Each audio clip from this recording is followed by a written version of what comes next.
Guys আয়নার সামনে আমি চলে এসেছি। তোমরা অনেক দিন ধরে আমাকে রিকোয়েস্ট করছো মিরর কিসিং করো, মিরর কিসিং করো। আমি চলে এসেছি আজকে। তো এইটা হলো মিরর। তো আমাকে মিররেও কিন্তু দারুণ দেখতে লাগছে না? নিজের প্রশংসা নিজে করেই পাগল হয়ে যাচ্ছি।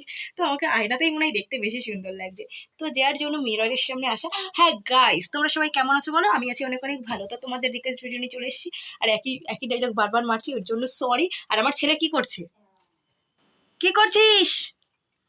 তো আমাকে কেমন লাগছে সেইটা আগে জানাতে হবে। আর চলে এসেছি দেখো নো স্পিন পরে। যখন লাইভ করছিলাম তখন ভাবি চলো কয়েকটা ভিডিও শ্যুট করা যাক। তো আজকে চলে এসেছি ভিডিও শ্যুটিং নিয়ে। তো চলো গাইস, টাটা বাই বাই। আমি মিরর কিসিং করতে এসে অ্যাকচুয়ালি করবো ওরা। আমরা দুটি ভাই শিবের গাজন গাই, ঠাকুমা গেল গয়া কষি ডুগডুগি বাজাই। তো গাইস এইটাই ছিল আমার lip kissing, sorry mirror kissing video. তো চলো গাইস, অনেক বড় ভিডিও হয়ে গেছে। 1 মিনিটের একটা বড় ভিডিও হয়ে গেছে। অ্যাকচুয়ালি অনেকই বড় হয়ে গেছে। এত বড় ভিডিও কি আমি দিই বলো? অ্যাকচুয়ালি দিই।